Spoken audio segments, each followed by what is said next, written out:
La Lune de Penjeng est un spectacle jeune public. C'est un spectacle qui s'adresse aux classes de grande section jusqu'au CM2.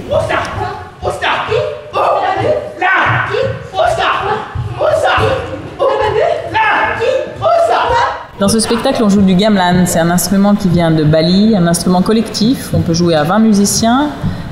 Dans La Lune de Penjeng, on joue à moins. On est 6 musiciens et puis il y a aussi un vidéaste.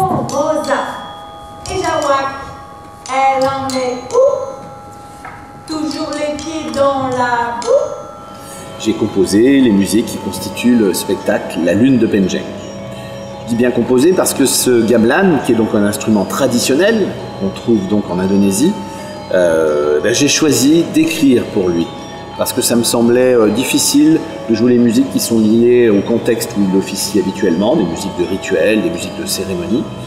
Et en plus, en tant que compositeur, j'avais très envie d'utiliser l'instrument. Cependant, j'ai gardé les principes d'orchestration habituels, le fait qu'il n'y a pas de chef d'orchestre sur un gamelan, le fait que tous les musiciens changent de place et connaissent tous les rôles, toutes les fonctions des différents instruments, et que du coup, il s'agit surtout de connivence, de jeu de regard, pour que l'ensemble de la troupe puisse jouer les musiques ensemble.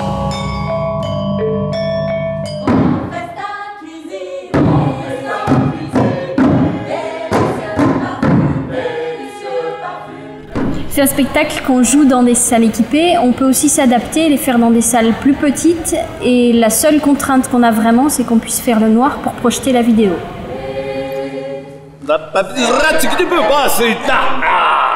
La Lune de Penjeng est un spectacle qui dure une quarantaine de minutes. C'est un spectacle qui mêle le chant, la musique instrumentale et aussi tout un travail d'image. Le principe de la projection vidéo, c'est un principe de projection vidéo en direct, c'est-à-dire que je dispose d'une banque d'images que j'ai créée et que je peux envoyer au gré du spectacle de façon synchronisée. La création des images a été faite avec plusieurs techniques. C'est un mélange d'images réelles, d'images en 3 dimensions créées dans un univers virtuel, et le tout a été retraité pour les besoins esthétiques du spectacle.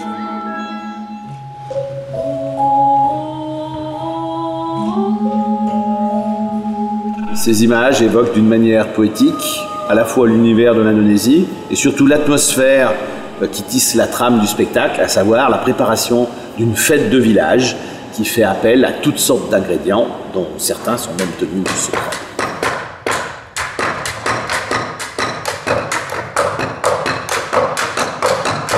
Comme justement c'est un instrument collectif, on peut accueillir des classes qui peuvent faire des ateliers pour essayer le gamelan. Donc on peut accueillir une classe entière. Et on peut faire un échange aussi à l'issue du spectacle pour partager avec les enfants leurs émotions, leurs ressentis et répondre à leurs questions. Vous savez comment ça s'appelle, tous ces instruments qui sont là? Oui. Oui? Alors, On l'a dit, Cyril. le gamelan, en plus tu le dis très bien, oui. Ça s'écrit gamelan, mais on dit gamelan.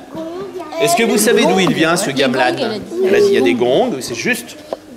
Il vient d'où, notre gamelan, vous savez? Non, il vient pas d'Afrique, non. Qu'est-ce que tu veux dire? il y avait les tambours.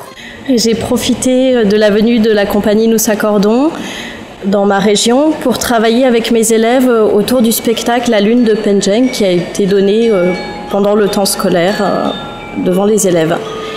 J'ai fait un travail pendant l'année scolaire autour de ce spectacle, autour de l'univers du gamelan. On a découvert l'instrument, les enfants ont pu jouer lors des différents ateliers, autour des chansons qui constituent le spectacle La Lune de Penjeng.